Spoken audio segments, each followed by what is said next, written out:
Oh, but it's the product's not perfect yet, Alex.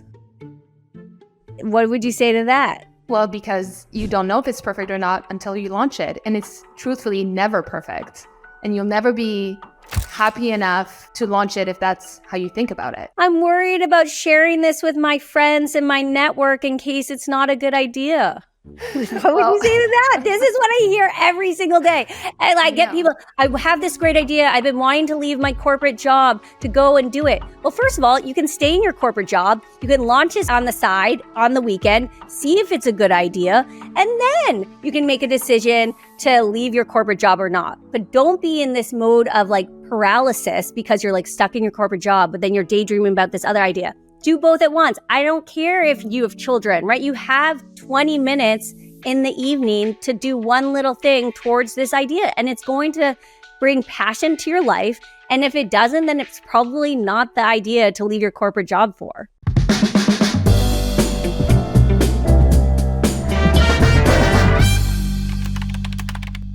Hey, Lee.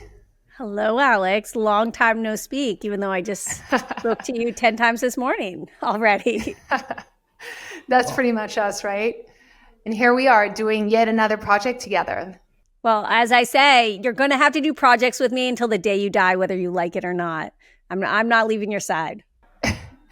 So I'm excited for this episode, because since launching the podcast, we're only a couple episodes in, and people have been reaching out to us with questions. And one thing that keeps on popping up is, how did you guys get started? What steps did you take initially when you first started partnering on your very first company?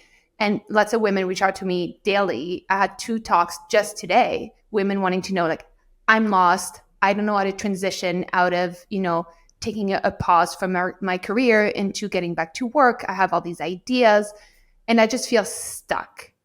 And I feel like we have so much to say about this. We've started multiple businesses together, and now we just started this podcast, which in itself is like starting a business. So I'd love to, go back down memory lane with you, thinking back to those very first days. And I remember when we first met, we were at a dinner in Tel Aviv. We met through mutual friends, and we didn't really stay in touch for a year almost. And then we met again at a wine bar in Yafo and started discussing ideas. And we barely knew each other, but yet we just had all these random ideas of building a website and a destination for artists and designers and all that stuff. And we weren't experienced. We had never done it before. But we just somehow found this connection in wanting to build something and something impactful. And I think that just is a good starting point for the conversation. Yeah, when I reflect back to those really early days, Alex, one thing that sticks out is that we were both in these periods of our life where we were feeling unfulfilled. I was having a 9-to-5, and I remember walking home to my apartment thinking, is this it? And just not feeling passionate about what I was doing, right? And I had a great job, but there was something missing. And that's when really I started thinking about is this it? This can't be it. And then, right, as you said, right, during that period, I met you at a dinner, nothing happened. But then I think you came up in my DMs and Facebook being like, hey, I'm going to be at this wine bar, want to come? And I actually didn't want to go because if you know me, I'm somewhat of a homebody. I did not want to go, but thank goodness I went. And I think that's somewhat this theme of our journey, right? To go, to do it, to push yourself out of where you want to be and to take action. And so thank goodness I went to meet you at that wine bar, because that changed the trajectory of my life. And like you said, we didn't know each other, but we were both in this moment or period where we just weren't feeling passionate in our day to day. And that's really how our story began. And yeah, you're right. We had no idea what we were doing. But we just started thinking up ideas, testing ideas. And one thing that I've been really interested on, I'd be curious if the same thing for you, Alex, with the 2 women, for instance, that you spoke to today, people have been reaching out to me and being like, hey, I want to get started. I have this idea. What do I do? But then I see that they're not doing anything. They're just thinking about their idea, right? Or they're like, oh, do I have to create a how do I create my company? Do I do an LLC or an Inc? I'm like, why are you even going there with your idea? First, just like start building your idea and see if it's the right idea. Mm-hmm. And exactly. And a lot of people have these ideas and are so guarded about their idea and are not only slow to move on them, but also not wanting to talk about it and scared someone will steal their idea. And that's a common mistake I see with aspiring entrepreneurs coming to me being like, oh, can you please sign this NDA? I want to make sure that no one's, and I'm like, you're so far off from even thinking about who's going to steal your idea. Let's just put it in motion and get fucking going. Exactly. Like someone actually yesterday who I was meeting with, they have a landing page. And I was like, great. Can I see it? Can I sign up? Can I subscribe? No. The landing page still needs some tweaks. I haven't published it yet. I'm like, stop that. What you need to do right now when you leave this conversation is to publish your landing page. It does not need to be perfect. It just needs to be. And I think that's the lesson of us, Alex. We had no idea what we were doing, but we were doing things. In the early days, we hadn't raised money, right? But we figured out, we would talk to people, we would start acting as though we had this idea, this business, long before we even had that idea or our concrete business. But we just started seeing like, does this even work? Yeah, I think that's a major takeaway, right? We talked to everybody. We talked to every entrepreneur we could find. We talked to every advisor we could find. We shared our idea with everyone. And that alone, by sharing your idea, just helped us so much understanding the flaws, what's not working, what could be the pitfalls. I mean, there's so much in building a business, and you're not going to have all the ideas before launching, right? And I think we had no idea. We just opened up a Shopify site for $79. We didn't invest any money in it. We just found an unpaid intern on a Facebook group, and we got fucking going. We got started. Exactly. And we took something to market. People wait too long to launch these things, and very often at their detriment. Yeah, when I hear people, I need to get a design agency. No, you don't. Go to Canva. Go to Tailor Brands. Create your logo on Tailor Brands. Create your name. You need a name idea? Go to Tailor Brands. You need an LLC? Go to Tailor Brands. There's so many tools out there. Go to Canva if you need to create a deck. Shopify. We raised $3 million on a $79 Shopify account, right? So it was hustle, grit, and thank you, Shopify. But really, that's if you are listening to this and you have an idea right now and you've been flirting with this idea, I want you to do something for me. You need to stop thinking about it and you need to take an action towards making this idea reality. Your idea doesn't need to be perfect. How it gets perfect is you launch it and you get feedback from others and you understand what's working with your idea and what's not working with your idea. But the longer you hold it just in your brain and you just are tortured with how do I launch it? How do I do it? Your idea is going to go nowhere. Your one advantage as a early stage founder is to move quickly and to get going. So listen, if you are listening, I want you to do something towards your idea today by making it public. Share it with 5 friends, reach out to an advisor, launch your landing page on Shopify, but do something towards this idea. I'm thinking back to our early days with Art Setters, which was the very, very first concept we came up with, right? We had no experience, but very quickly, without any capital even, we launched a landing page. We started hosting events with ambassadors that started spreading the word about our company, our concept. We had an Instagram page that started being very vibrant, full of content and full of ambassadors. And just like that, we had a company. I mean, we basically launched a company over a couple of days. There are these tiny steps you can take. First, with a landing page, an easy website can be on Shopify if you're launching an e-com site, can be on Squarespace. There's no better time in history to launch a business without raising money. I mean, there's so many tools. They're all very affordable. They're incredible. And you can easily do that within a few hours. Yeah, I agree with you, Alex, completely, right? I'll meet people, I need to get a co-founder. I don't know how to code. You don't need any of that. And I think back to those early days, right? When we were trying to build this brand around Art Setters, we created what we called Le Click magazine. It is a blog, right? And how did we interview people for this magazine that we knew was going to, build momentum around art setters? We created an email address that said editor@artsetters.com, right? And that's how we got people to say, hey, yes, I'll be featured on Le Click magazine. Point being, it was a blog. We didn't have an editor. We just created an email address. So really, you need to get going with your idea, and you need to do daily little tasks that put your idea out there, whether it's creating a Facebook group, right? Or creating an event, or doing that landing page to start generating a wait list, right? That you can share with your friends, that does a high level description of what your company does, right? Even writing that high level description will give you better clarity on what that is you're trying to build. But I agree with you, Alex. It's never been easier for someone to launch a business and to do it quickly and with very little capital, right? With $79.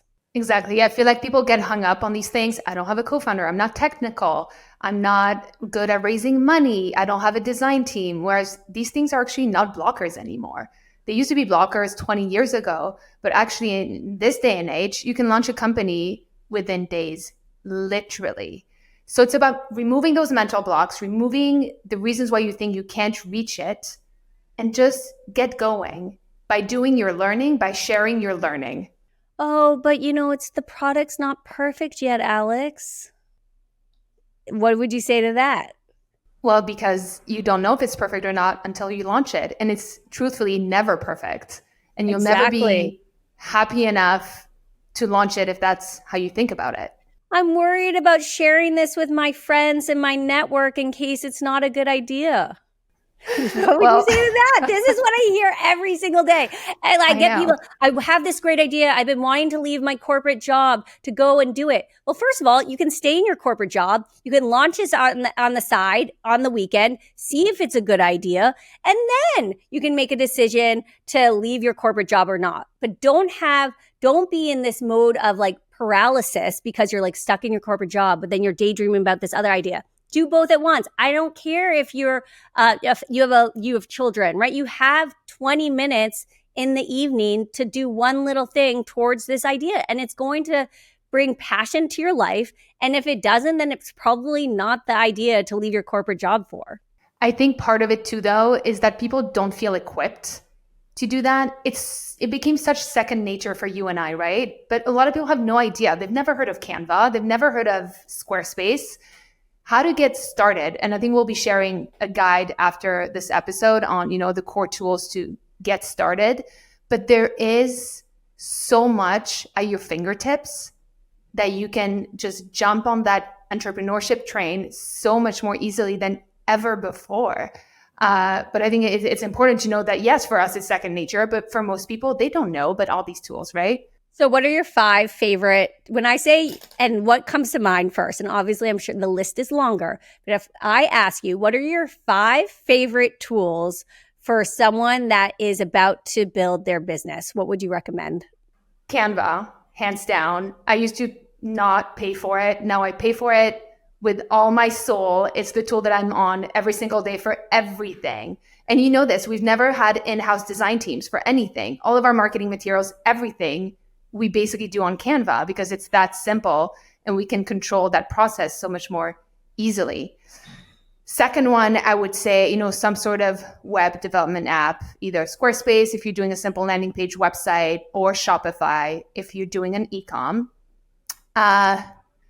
Thirdly, obviously, social media. That's the best way to fake it until you make it, right? Like just build a page on Instagram. It's the easiest thing. Like leverage that. It's so accessible. Everybody's on Instagram. You know how to use that. So use that to your advantage. What about a 5th one? I don't know.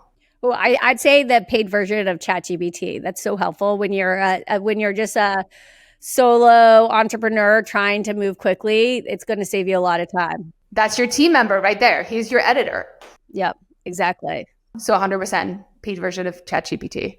I think it takes a lot of bravery to want to put yourself out there and build something, because like the fear of failure, right? It can feel embarrassing, or you're concerned that something's not perfect before you attach your name or even your identity to it.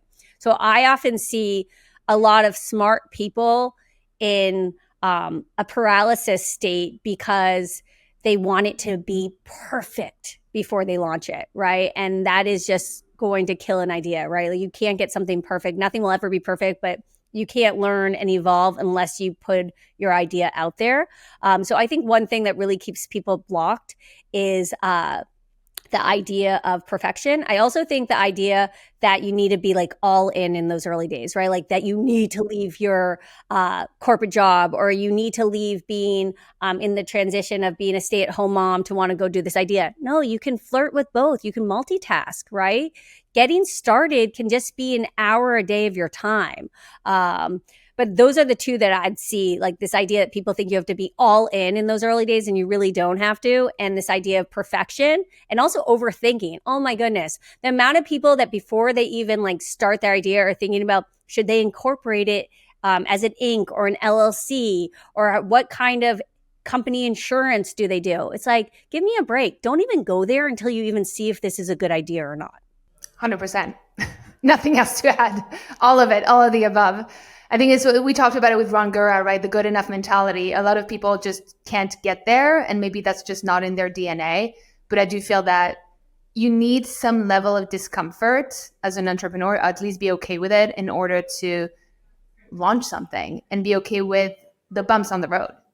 I would be curious, Alex, to know, you've basically been a founder in so many different city circles, right? Tel Aviv, New York, San Francisco, Geneva, Lisbon. Do you see different blockers in the different places? Like in Geneva, for instance, people that have these ideas, what is holding them back compared to like a founder, let's say in New York? Well, I think Europeans in general have less of a tolerance for risk taking. So I definitely see, my entrepreneurial friends in the US and Israel just willing to take that risk and a bit more familiar with that sense of discomfort that we're talking about.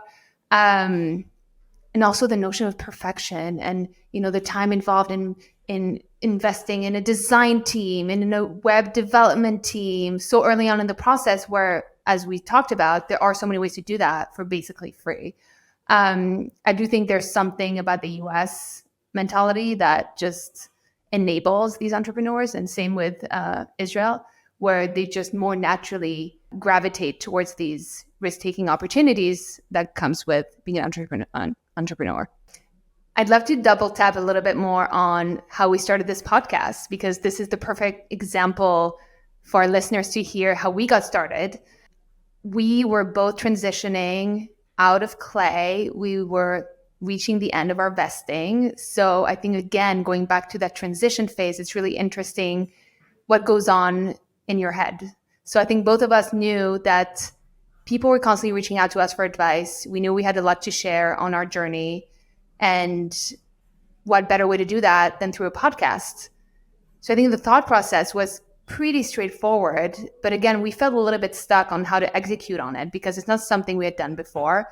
But we somehow came across a production company that's doing incredible founder-led podcasts. And that just made the whole process so much easier, and also sped up the process, right? Within a couple of weeks, we essentially had a producer and got started. But I don't think we even were very clear. And I don't think we still are, by the way. This is the perfect example, guys. We're still not clear on what the podcast is going to be about. Alex? What are we doing? No, but no idea. This is the perfect example. We're using that first season to understand what you guys want to listen to. So again, we're learning by doing.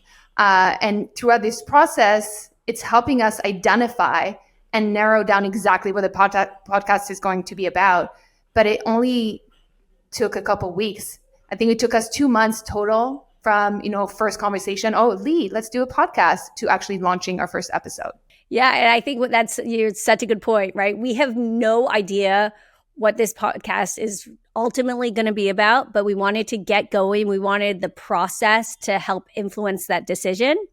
And so we got put ourselves out there quickly, right? And also we went beyond our comfort zone, right? At first I was like, ew, we're going to have to be talking and acting like we're thought leaders, where that doesn't really feel right to me necessarily. But I was like, you know what? I love talking and chatting to you, Alex. I love talking to smart people. This is a great opportunity to be able to invite people that have been very influential on our journey and to be a part of this process together. So exactly, we are pushing ourselves to be out there, which feels uncomfortable. We are in a active exploration process of what this podcast will ultimately be about, and that's going to be driven by what you all want. And you know what? This could be an absolute failure and no one might be listening.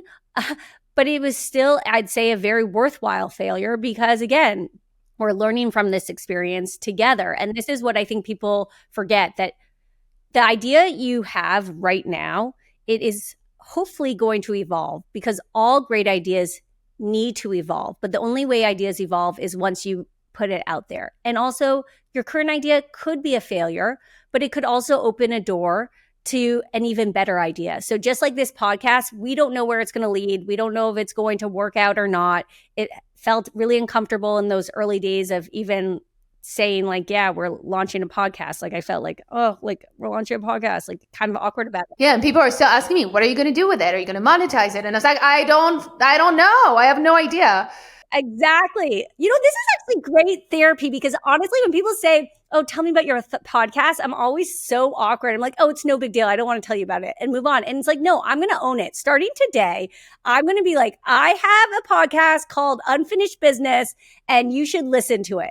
So this is great, because I just needed to hear it, because honestly, when people are like, oh, you have a podcast, I'm so awkward and shy when I should be screaming it on the rooftop, even though it's very much a work in progress.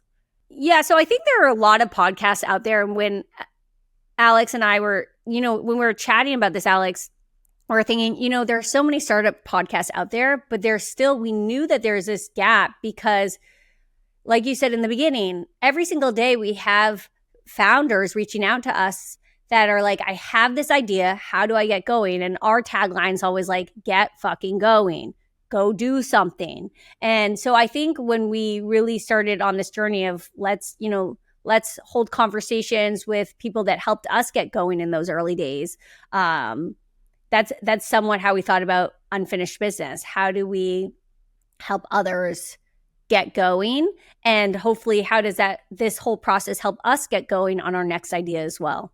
Yeah, totally. And I think we also are in this phase in our life where, late 30s, had a few kids. A lot of women are going through all these questions and not really knowing how to navigate that next stage of life. Kids are getting older, they're getting to school. What do we do? What do I do with my life? And I think that's why we're getting this increased interest in our journey and how to get started, how to move on from being a mom or doing other things to actually maybe doing something for myself and create a business. So I feel that our generation just is in that position. And I can't stress it enough. It is so invigorating to start building a business, even if it is a little side hustle that you dedicate 1 hour on the weekend to, right? Like it fills me, right? I have 2 kids at home. I work other jobs, right, with Alex, building things. But this podcast, for instance, it feels exciting because it's new and it's this creative journey of where is it going to go? And so again, if you're listening to this and you have an idea that you want to get going with, start spending just 15 minutes on it a day. And I think it's going to be really rewarding to you because there's something really beautiful when you are creating something for yourself, especially like you said, if you're, a mom being torn in so many different pieces, right? To just even have those 15 minutes of working on something new, it is such a burst of energy, at least I have found in my personal life. Also, just own it that you're building a business, talk about it with people. I see all these women oftentimes will tiptoe around the fact that they're building something, like you were tiptoeing around the fact that you have a podcast. You're so right. I am. But really, I have a podcast. Oftentimes people talk about, we have a podcast. Very often they'll just not own it and just think of it as, I'm not sure. I don't know. It's nothing. I don't really think it's going to go anywhere. But you know what? Yes, it will go somewhere. Just take the steps. But I think one thing when I talk to a lot of people and even when I reflect on myself, I do think these late 30s, a lot of women are plagued with insecurity, right? Like, so I have friends who are very senior execs and they have insecurities because they haven't been hands-on in so long, right? They're managing teams that are the ones that are hands-on. So they have this insecurity, can they even be hands-on again?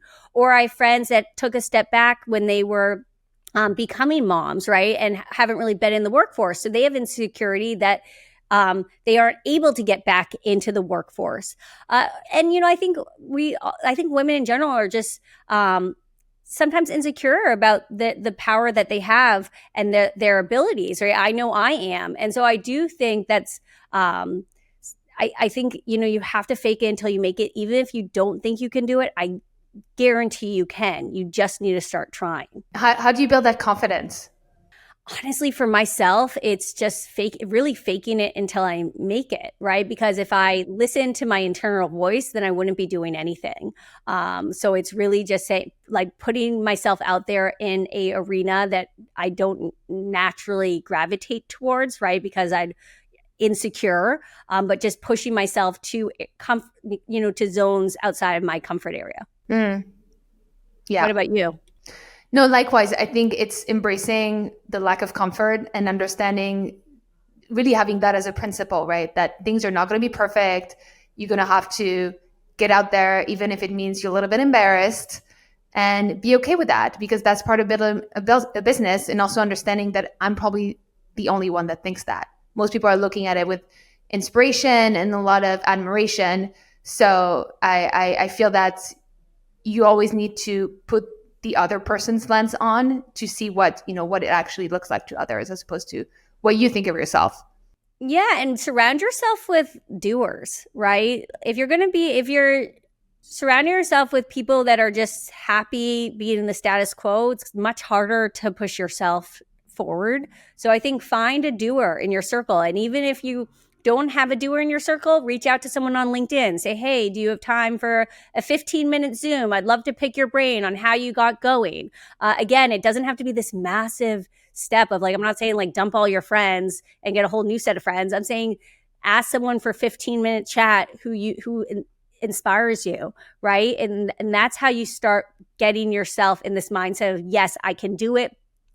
Even if the internal voice in my head saying I can't do it, I know you can do it. I say this to my 3-year-old daughter.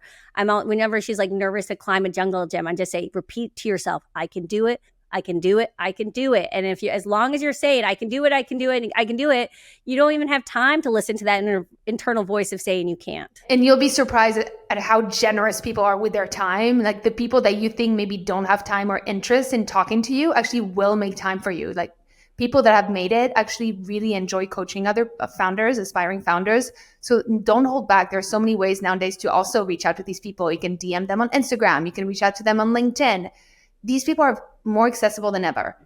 A great way for you guys to have a good takeaway from today is reach out to us, send us a DM. If you have questions on how to build a landing page or how to create a great Instagram, we're here for it. We love hearing from you all. So don't be shy, reach out. I think that's a great point. If you have an idea, I want you to create a landing page, send it to us, and we will give you feedback on it. And you know what? I want the landing page to truly be a work in progress, because what matters is that you have it, right? So send us your ideas, show us what you've been working on, and we'd love to share our 2 cents on how to help you further get going. Alex, what is the best advice you've received lately? And I know that's most likely the advice I have given you because I give you the best advice. Just kidding. So it has to be advice that I haven't given you, because all my advice is usually not good advice. So what's the best advice you've gotten recently? Definitely not from you. Especially it's going to sound counterproductive because all we've talked about is how to get going and how to move fast. But actually, I was told to take a step back. And I feel that sometimes, depending on where you're at in your businesses, in your career, taking a step back also makes a lot of sense. And for me, I just came back from a very exhausting trip where I was on TV for 24 fucking hours. and came home and my therapist said, listen, you're a wreck. Why are you at the office? Go home and work from bed if you have to. And that's what I did for a whole week. I worked from my bed and literally didn't make a difference. Nobody noticed, but it helped me. Now I'm back. Look at me. I feel good. I feel strong. And you just have to listen to yourself. What about you? Well, I saw Barbara, who we actually had on our podcast last week. I saw Barbara on Tuesday, and I was like manifesting, right, like what I want in this upcoming chapter. And one of them, I had a vibrant career. And then in that process, I realized actually I can't just be focused on the career. It needs to actually be life, right? Because vibrancy has to ooze out of not just your career, it has to be in every element of your life. So I guess the greatest advice I've gotten recently was from Barbara. And it was the idea of not just being so singularly career focused, but thinking about then all the different elements that comprise my life. So the vibrancy in all elements of it. I want to end this by saying thank you to our listeners. It's only been a couple months where we just starting this, and it's scary and it's not perfect. Like we said, it's far from it, but we're learning so much through you guys. So keep on sharing, keep on giving us feedback. We love it. We crave it, actually. Comment us your questions, DM us. We want to hear from you. We want to hear what you want to hear about on this podcast. So thank you. Yeah, tell us what should our next episode be on. But as Alex said, thank you so much for listening. And I love it when you all reach out to us. So please keep that up.